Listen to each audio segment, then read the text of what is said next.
స్థానిక సమగ్ర శిశు అభివృద్ధి అధికారిని కార్యాలయం వద్ద అంగన్వాడీ వర్కర్ల సమస్యలు పరిష్కరించాలని AP anganwadi workers and helpers union CITU Badvel project committee ఆధ్వర్యంలో 34వ రోజు రాష్ట్ర వ్యాప్త సమ్మెలో భాగంగా అంగన్వాడీల సమ్మెపై రాష్ట్ర ప్రభుత్వం ప్రయోగించిన ఎస్మా చట్టం జీవో2 ప్రతులను భోగిమంటలో దగ్ధం చేసి తమ నిరసన తెలిపారు. ఈ సందర్భంగా సిఐటియు పట్టణ కో కన్వీనర్ పిసి కొండయ్య మాట్లాడుతూ అంగన్వాడీలు టీచర్లకు 3,000 రూపాయలు, ఆయాలకు 2,000 రూపాయలు అయినా కనీస వేతనం పెంచాలని చేసిన విజ్ఞప్తి న్యాయసమ్మతమైందని, పెరిగిన ధరలకు అనుగుణంగా వేతనాలు పెంచాల్సిన బాధ్యత ప్రభుత్వంపై ఉందని, గత 33 రోజులుగా పట్టుదలగా ఆందోళన చేస్తున్న అంగన్వాడీల ఆవేదన ప్రభుత్వం అర్థం చేసుకోవాలని, ఇప్పటికైనా ప్రభుత్వం మొండిపట్టు వీడాలని, వేతనాలపై నిర్దిష్ట ప్రతిపాదనలతో ప్రభుత్వం ముందుకు రావాలని పిలుపునిచ్చారు.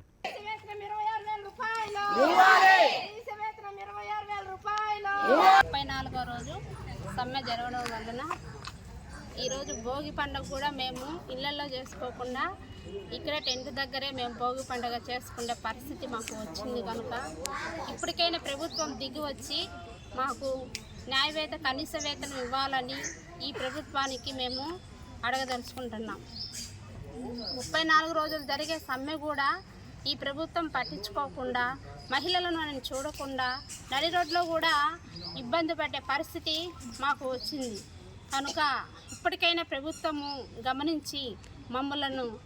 నడి రోడ్ల మీద మా కనీస వేతనం కావాలని అడుగుతున్నాము. మా కోరికల డిమాండ్లను నెరవేర్చుకుంటానని ఈ ప్రభుత్వానికి ఆశిస్తున్నాం.